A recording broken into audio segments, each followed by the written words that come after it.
نہیں پاتے کہ اس دنیا کی کیا حقیقت ہے۔ ہم لوگ موجود تو ہوتے، ہمارا وجود تو ہوتا، لیکن ان چار پائیوں سے تھوڑے سے ہم لوگ مختلف ہوتے۔ ہم لوگ زیادہ سے زیادہ جتنا ٹائم گزر چکا ہے اس زمین کے اوپر انسان کو زندگی کرتے ہوئے، تقریباً 13.25 ارب سال گزار چکا ہے انسان۔ تو اب تک تو یہ حیوان اتنی ترقی کر چکا ہوتا کہ شاید یہ کچا گوشت نہ کھا رہا ہوتا، شاید یہ گھاس پھوس نہ کھا رہا ہوتا، بلکہ کچھ کھانا پکانا سیکھ چکا ہوتا۔ اب جنگلوں سے نکل کر ان گھروں میں، اس لوہے اور سیمنٹ کے گھروں میں آ کر آباد ہو چکا ہوتا، اس لیے سڑکیں بنانا سیکھ لی ہوتی، یہاں تک ترقی کرتے کرتے وہ پہنچ چکا ہوتا۔ لیکن جو اس کائنات کی حقیقت ہے، جو اس کی اپنی حقیقت ہے، اس سے وہ ناواقف اور ناخبر ہوتا۔ تو خدا نے اس حقیقت کی جانب متوجہ کرنے کے لیے، اس حقیقت کا پتہ دینے کے لیے ہمارے لیے جو ہم پر احسان کیا، اس نے اپنے انبیاء کو بھیجا، جو ایک بشر ہونے کے ساتھ ساتھ ایک رجل بھی تھے اور ہر صفات کمالیہ اور صفات الہیہ کے نظر کے لیے صفات پر محمد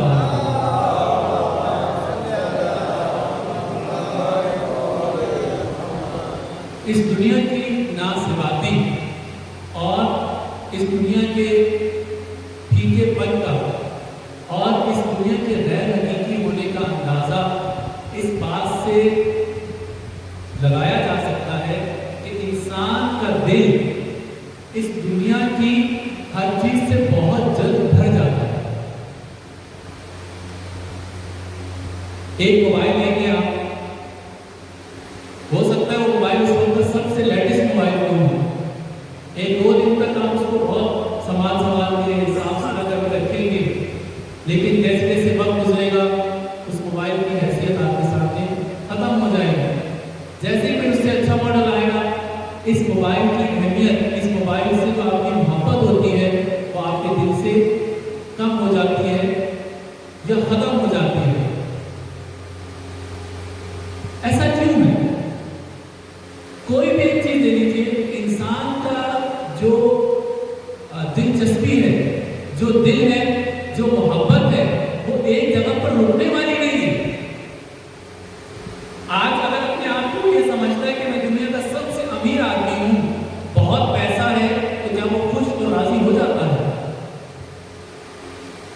آج اگر وہ سب سے مہنگی اور سب سے بہترین گاڑی خریدتا ہے، اس کو بہت صفائی سے رکھتا ہے، تو کیا ہوگا؟ ایک مہینے کے بعد وہ کہتا ہے کہ نہیں یار کچھ اور ہونا چاہیے۔ اس دنیا سے انسان کا دل بہت جلدی کیوں بھر جاتا ہے؟ اس کے لیے آیت اللہ جواد عاملی کا نے ایک جو نئی تھیوری بیان کی ہے انسان کے بارے میں، انہوں نے کہا کہ آپ کو یہ کہتے ہیں کہ انسان حیوان ناطق ہے۔ انتہائی معذرت کے ساتھ میں نے اپنے گفتگو کے آغاز میں بھی انسان کو انہی القابات سے نوازا۔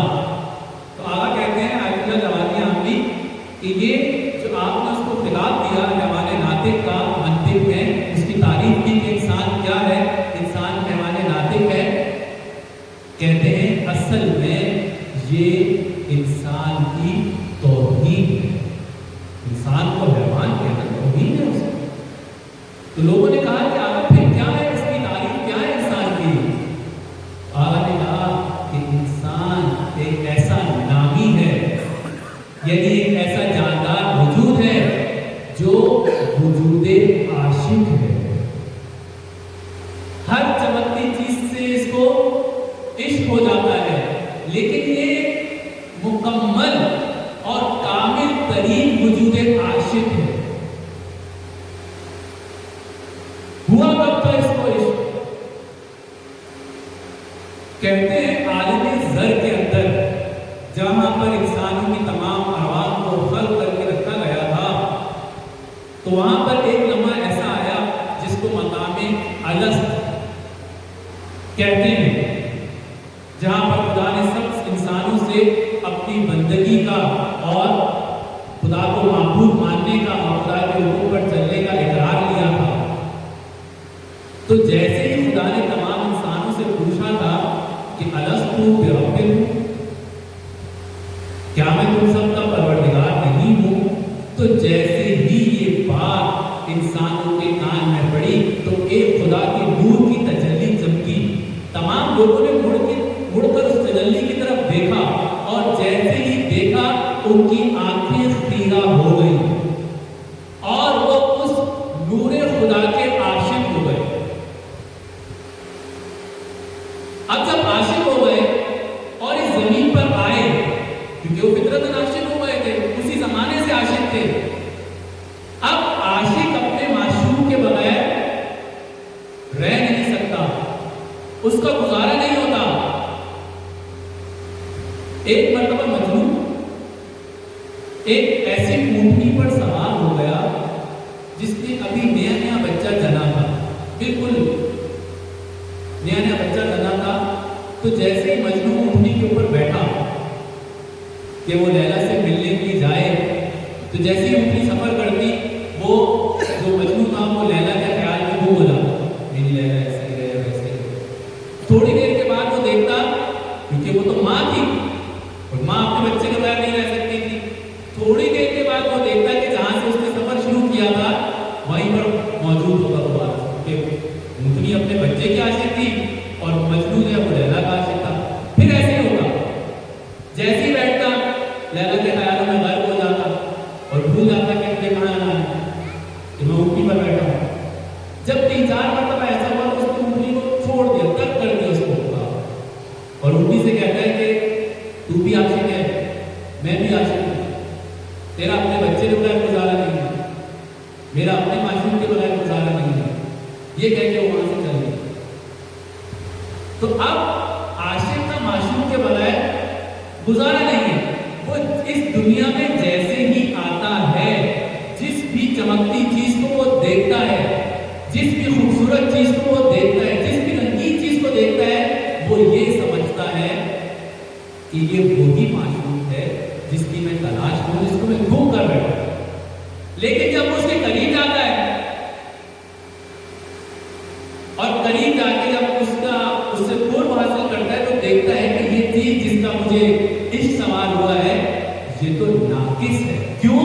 کہ کیونکہ خدا کی ذات کمال مطلق ہے،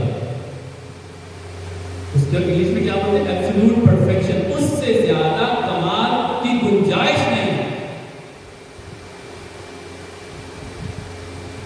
تو جیسے اس میں کوئی نقص نظر آتا ہے وہ اس کو چھوڑ دیتے ہیں، پھر کسی اور چیز کی طرف جاتا ہے، کوئی اور چیز اس کو اچھی لگتی ہے اس کی طرف جاتا ہے، لیکن جیسے اس میں نقص دیکھتے ہیں اس کو بھی چھوڑ دیتے ہیں۔ یہ سلسلہ، یہ سفر اس وقت تک جاری رہے گا جب تک وہ اپنے معشوق حقیقی تک نہیں پہنچ جاتا، اور اگر معشوق حقیقی تک پہنچنے سے پہلے ہی وہ مر گیا، اس دنیا کی رنگینیوں میں کھو کر، ہر چیز کو کہتے ہیں چمکتی چیز سونا نہیں ہوتی، لیکن اس کو سونا لگتی ہے، کبھی اس کے پاس کبھی اس کے پاس، لیکن اگر وہ معشوق حقیقی کو نہ ڈھونڈ پایا اور اس سے پہلے اس کی جان، اس کی روح اس کے جسم سے پرواز کر گئی، تو اس سے بڑی ذلت، اس سے بڑی ناکامی اور اس سے بڑی شکست کوئی نہیں ہے۔ لیکن اگر اس نے اپنے معشوق کو ڈھونڈ لیا اس سفر میں، اس تلاش کے سفر میں، اس سے بڑی کامیابی اور اس سے بڑی سعادت ہوئی۔ انبیاء کیوں آئے تھے؟ انبیاء اس لیے آئے تھے کہ اس بھٹکے ہوئے مسافر کو وہ رستہ دکھا سکے جس پر چل کر یہ اپنے معشوق تک پہنچ سکتا ہے۔ صلوات پڑھیں محمد و آل محمد۔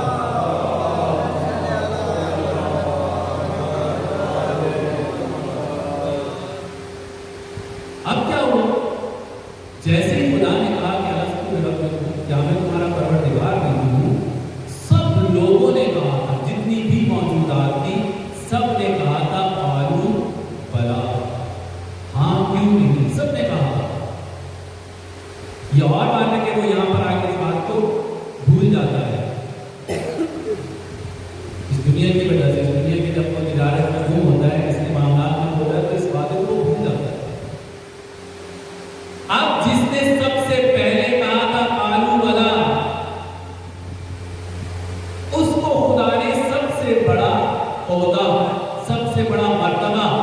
سے بڑا درجہ دے دیا.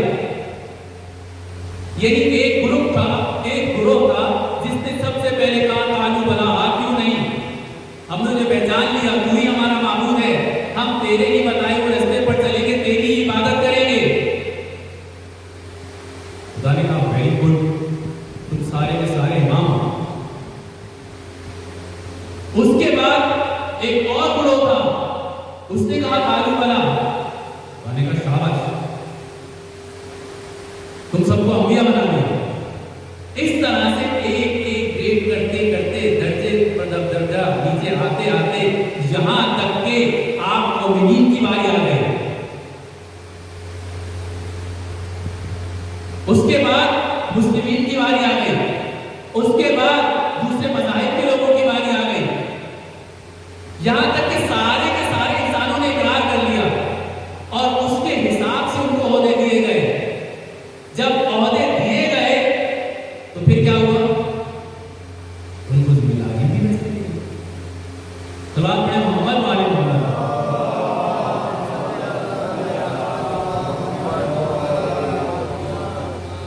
مثال کے طور پر اب جن لوگوں نے مثال کے طور پہ جو آپ لوگ ہیں،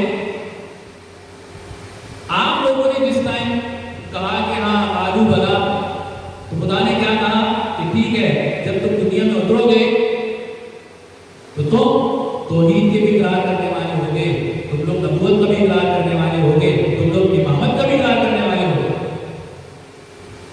آپ کے بعد جس نے کہا ان کو کہا ٹھیک ہے، آپ لوگوں کو یہ نعمت ولایت تو نہیں دے سکتے، آپ کو اس مقام پر فائز تو نہیں کر سکتے کہ آپ اگر فرش اعلیٰ پر جائیں تو فرشتے آپ کے پیروں کے نیچے اپنے پر بچھائیں، آپ کے پیروں کی خاک سے اپنے پروں کو مس کر کے ان کو معطر کریں، لیکن ہاں تم توحید اور نبوت کے ماننے والے ہو گے. اب ان لوگوں کو ان کے امتحان میں، اس سوال کے جواب میں جو عہدے دیے گئے اس کے حساب سے ان لوگوں کو ذمہ داریاں بھی دی گئی.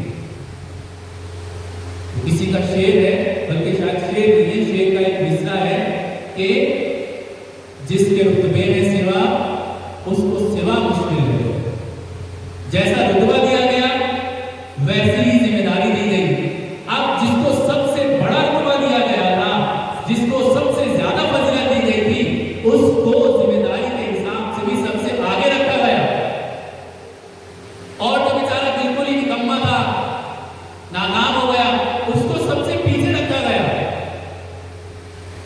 اب جو آزمائشیں، جو سختیاں اور جو مسائل اس والے پر پڑیں گے وہ اس پر نہیں پڑیں گے. کیوں؟ کیونکہ اس کو ڈھونڈتے میں آ جانا نہیں. پہلے وہ آگے آئے گا، توحید تک پہنچے گا، پھر نبوت تک پہنچے گا، پھر امامت تک پہنچے گا، پھر وہ آگے کا سفر کرے گا. صلوات پڑھیں محمد والے محمد.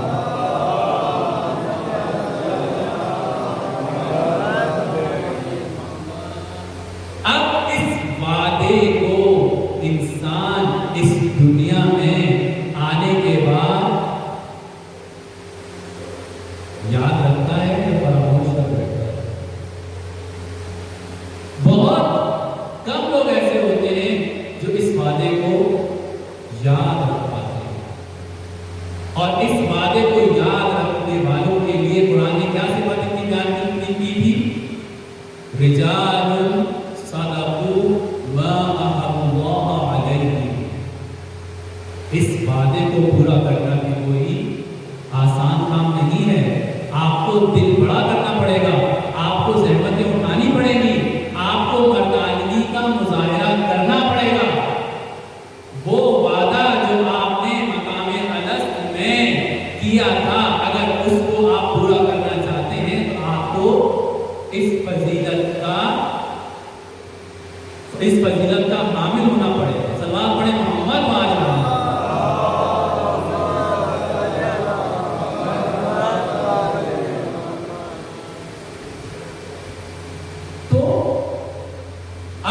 خدا نے یہ تو بتا دیا کہ اگر کوئی ایسا شخص ہے جو طہارت کا متلاشی ہے،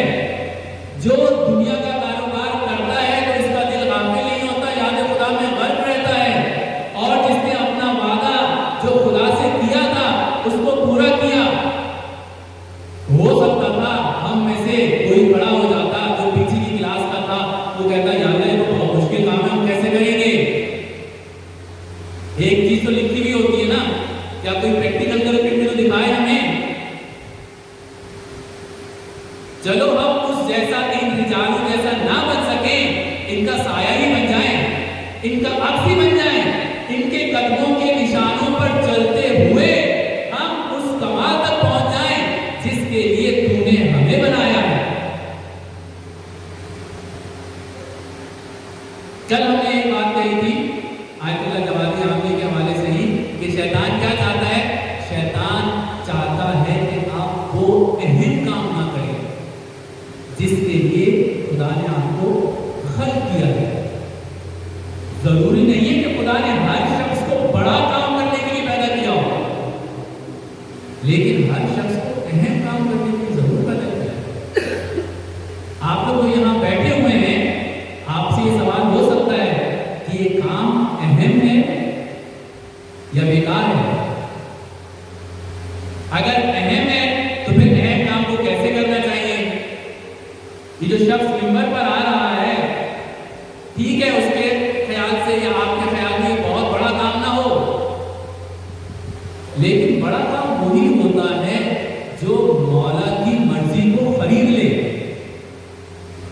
خدا مجھے بادشاہ بنا دیتا، سلمان نبی کے برابر حکومت دے دیتا، لیکن اس حکومت کے بعد میں اپنے مالک کو ناراض کرتا، تو ایسے بڑے کام کا کیا فائدہ؟ اس سے اچھا تو یہ تھا کہ خدا مجھے سلمان نبی کے دربار کا کوئی چھوٹا سا سپاہی بنا دیتا، لیکن میں اس کام کو اہمیت دیتے ہوئے اس کو کچھ اس طرح سے کرتا کہ خدا مجھ سے راضی ہوتا۔ سلام پڑھیں محمد والے محمد۔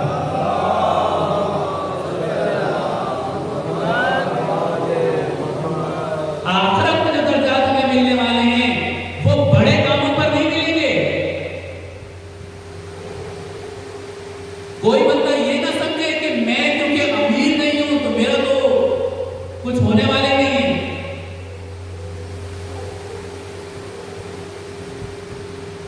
ایک دفعہ موسیٰ علیہ السلام نے خدا سے پوچھا کہ یا اللہ تو میرا پڑوسی کون ہوگا جنت میں؟ واقعہ مختصر کر کے سنا۔ خدا نے کہا تھا ایک قصاب، ایک قصائی تمہارا پڑوسی ہوگا جنت کے اندر۔ جب موسیٰ ڈھونڈتے ہوئے پہنچے تو پتا چلا کہ وہ شخص اپنی ماں کی بہت زیادہ خدمت کیا کرتا تھا۔ ہمارے نزدیک ہو سکتا ہے ماں کی خدمت کرنا کوئی بہت بڑا کام نہ ہو، کیونکہ کم از کم پرائم منسٹر تو مجھے بننا چاہیے، لیکن اہم بہت ہو سکتا ہے۔ تو کل ہم نے کیا کہا تھا؟ شیطان یہ چاہتا ہے کہ اس دنیا کے جھمیلوں میں ہمیں الجھا کر ہم سے اس اہم کام کو غافل کر دے۔ یہ بہت اہم ہے کہ کوئی شخص اچھا باپ بن جائے، اچھا بھائی بن جائے، اچھا شوہر بن جائے، اچھا بیٹا یا بیٹی بن جائے، اس کے لیے یہی اہم ہے۔ اگر وہ کرے تو شیطان کیا کرتا ہے؟ سب سے پہلے تو یہ کوشش کرے گا کہ اس اہم کام کو چھوڑ دے اور حرام کو بجا رہا ہے، اس میں ناکام ہوگا تو کہے گا ابھی بھی وہ اہم کام نہیں کرو، کچھ مباحات کر لو، تھوڑا سا کرکٹ کھیل لو، تھوڑا موبائل یوز کر لو، موبائل پہ گیم کھیل لو، گناہ نہیں کرو، ابھی کچھ دوستوں کے ساتھ ادھر ادھر کی باتیں کر لو، کوئی کرکٹ میچ کا احوال سنا دو۔ اگر اس میں ناکام ہوتا ہے تو پھر کیا کرتے ہیں؟ اس سے مکروہات کو بجا لاتا ہے، مکروہ کام ہوتا ہے۔ اگر اس میں بھی ناکام ہو جائے تو کہتا ہے چلو اس کو صرف مستحبات تک پہننے دو۔ اس میں ناکام ہو جائے تو کہتا ہے ٹھیک ہے تم واجبات کو تو انجام دو، لیکن واجبات کو غیر اہم سمجھ کے انجام دو۔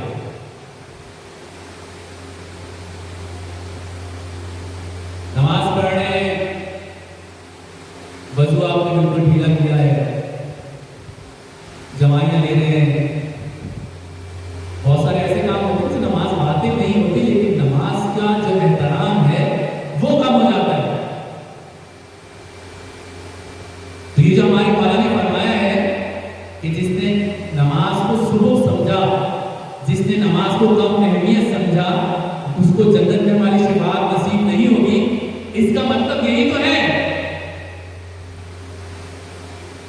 نماز پڑھی نہیں، نماز کو اہمیت نہیں دی، نماز کو اہم سمجھ کے انجام نہیں دیا، بس یہی وہ اہم کام ہے جس کا خدا نے ہم سے وعدہ لیا ہے. ہر شخص کا یہ اہم کام الگ الگ ہے، اور اگر اس اہم کام کو اس شخص نے ویسے ہی انجام دے دیا جیسا کہ انجام دینے کا حق ہے، تو قرآن کی اصطلاح میں وہ ہے رجل، وہ ہے پر. اب ہم گئے باب مدینۃ العلم، باب مدینۃ العلم سے آگے بڑھے اور مدینۃ العلم تک پہنچے. ہم نے ہاتھوں کو جوڑ کر کہا یا رسول اللہ یہ تو بہت مشکل ہے، کوئی رول ماڈل تو دو. کہا میں تمہیں رول ماڈل دیتا ہوں. کہا کہ آپ کب دیں گے رول ماڈل؟ کہا آؤ خیبر میں آنا، میں تمہیں بتاؤں گا کہ وہ کون ہے جو تمہاری رول ماڈل بن سکتا ہے. اب جب 39 دن گزر گئے اور خیبر کا دروازہ فتح نہ ہو سکا تو میرے نبی نے ایک اعلان کیا، لَأُوتِيَنَّ رَايَةً غَدًا رَجُلًا كَرَّارًا غَيْرَ فَرَارٍ. بس یہ میرا بھائی علی رجل ہے. اگر تمہیں رجال بننا ہے تو اس کی سیرت پر عمل کرو. صلوات پڑھے محمد و آل محمد پر.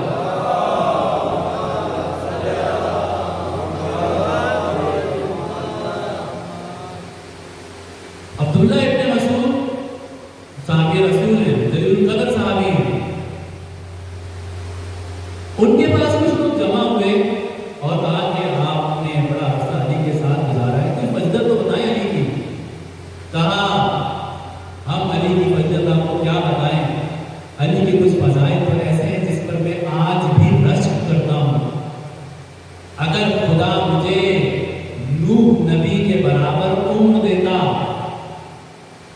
کم از کم 900 سال، زیادہ سے زیادہ 2500 سال. علماء کہتے ہیں کہ 900 سال تو انہوں نے صرف تبلیغ کی ہے، 900 سال تبلیغ کی، اور بندے کتنے مسلمان ہوئے، کتنے لوگوں کو وہ لے کر آئے راست پر؟ ایک کشتی بھر. اور ہمارے نبی نے کیا کہا؟ ہمارے نبی نے کہا تھا کہ ان الحسین مصباح الہدی والسفینۃ النجاۃ. حسین بھی نجات کی کشتی ہے، نوح نے بھی نجات کی کشتی بنائی تھی، لیکن صرف کشتی بھر لوگ لے کر آ سکے وہ خدا کے لیے، خدا کی بارگاہ میں. لیکن حسین ایک ایسی کشتی ہے کہ ابھی اربعین آنے والا ہے، وہاں جا کر دیکھ لینا کتنے کروڑوں کا مجمع ہوگا اور کون کون ایسا ہے جو خدا کی راہ پر چل رہا ہوگا. یہ ہے وہ نجات کی کشتی جس کے بارے میں نبی نے کہا تھا کہ میرے اہل بیت کی مثال سفینہ نوح جیسی ہے، جو بھی اس پر سوار ہو گیا کامیاب ہو گیا.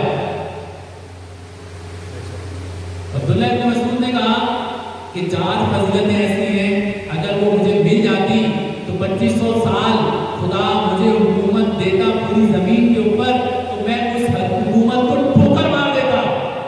ان 4 فضیلتوں میں سے اگر ایک فضیلت خدا مجھے دے دیتا. اچھا کون سی فضیلت؟ کہا سب سے پہلی فضیلت یہی ہے کہ نبی نے 1,24,000 تقریباً صحابہ میں سے جس شخص کو مرد کا خطاب دیا، جسے نبی نے قرآن کے مطابق ایک ایسا مرد کہا جو ان آیات کے مطابق زندگی بسر کرتا تھا، جو ان آیات کی تفسیر تھا، وہ علی تھا. کہ میرے نبی نے کہا کہ میں کل قلم دوں گا، مرد کو دوں گا. لَأُوتِيَنَّ رَايَةً غَدًا رَجُلًا. کہتے ہیں یہ ایک ایسا اعلان تھا، شاید صحابہ بھی جانتے تھے کہ اس مرد کا مطلب کیا ہے. یہ مرد ہونا وہ صفت ہے کہ خدا نے نبی سے کم پر تو خدا راضی ہی نہیں ہوا کہ کسی کو یہ عہدہ دے مرد ہونے کا. اب یہ صحابہ کہتے ہیں کہ ہمیں ساری رات ہم لوگوں نے جاگ کر گزاری، جتنی بے چینی، جتنی ایکسائٹمنٹ ہمیں اس رات کو ہوئی تھی اس سے پہلے کبھی نہ ہوئی تھی. نبی کس کو الگ دے گا؟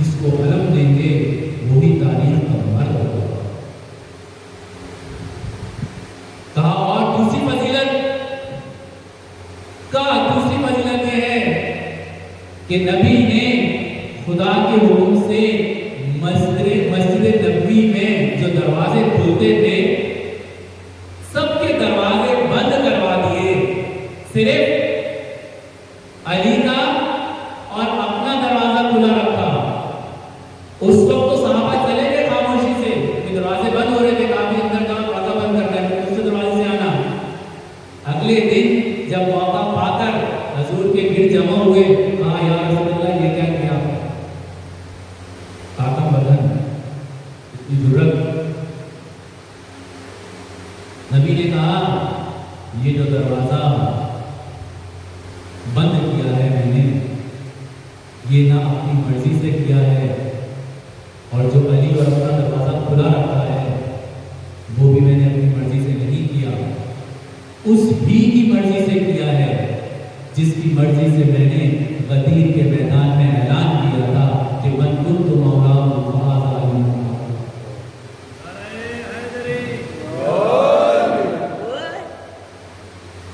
کہ خدا کے حکم سے میں نے بند کیا تمہارے دروازوں کو، اور خدا کے حکم ہی سے کھولا۔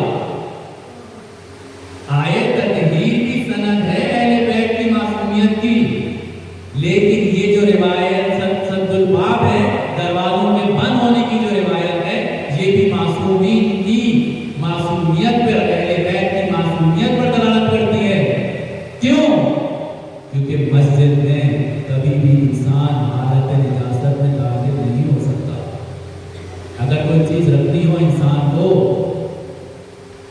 مسجد میں جا کر، اور آپ نجیسیں رکھ نہیں سکتے، کوئی چیز اٹھا نہیں سکتے، اس کا مطلب ہے اس زمانے میں کچھ لوگ ایسے تھے جو حالت نجاست میں مسجد کے اندر آیا جایا کرتے تھے، لیکن علی وہ شخص ہے جس کے پاس سے نجاست کا گزر نہیں ہے۔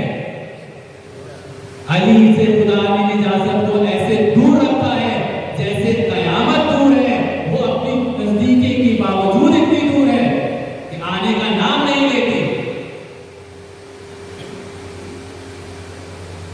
مسجد سے گزر سکتے ہیں، کون سی مسجد سے؟ یہ عام مساجد سے، لیکن مسجد نبوی سے حالت نجاست میں گزر بھی نہیں سکتے۔ یہ ایک دلیل ہے معصومین کی معصومیت پر ہے، اہل بیت کی معصومیت پر ایک دلیل ہے۔ سوال پڑھے محمد و آل محمد۔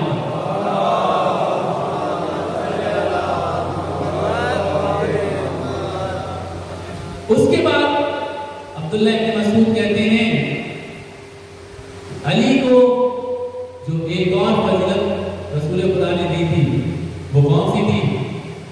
وہ یہ تھی کہ جب رسول خدا سے عیسائیوں کا مباہلہ طے پا گیا تو اپنے نفس کی جگہ پر جس شخص کو رسول خدا لے کر گئے تھے وہ علی تھا۔ وہ دن بھی ایسے ہی بے چینی کے ساتھ گزرا تھا جیسے خیبر کی شب گزری تھی کہ رسول خدا کس کو لے کر جاتے ہیں اپنے ساتھ۔ اس روز علی کو رسول خدا اپنے ساتھ لے کر گئے۔ اور چوتھی فضیلت جس پر ہم رشک کرتے ہیں وہ یہ ہے کہ سورہ برات کی تبلیغ کا اعلان رسول خدا نے پہلے کسی اور کو دیا تھا کہ جاؤ مکے میں جاؤ اور سورہ برات کی تبلیغ کر کے آ جاؤ کہ آج کے بعد سے مشرک خانہ کعبہ کے حدود میں حرم میں داخل نہیں ہو سکتا۔ لیکن جیسے ہی اس شخص کو بھیجا فوراً سے جبرائیل آئے اور کہا یا رسول اللہ لا تبلغ الا انت ونفسک، یا تو تم جاؤ یا تم جیسا جائے۔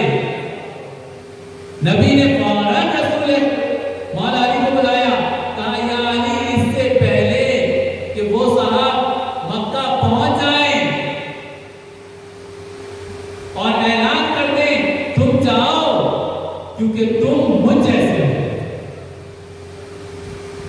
اب علی کتنے مشابہت کرتے تھے، کتنے زیادہ رسول کی شبیہ تھے کہ ایک مرتبہ خلیفہ اول کے دربار میں ایک شخص آیا اور کہا کہ رسول نے مجھ سے وعدہ کیا تھا کہ میں تمہیں 3 مٹھیاں کھجوریں دوں گا۔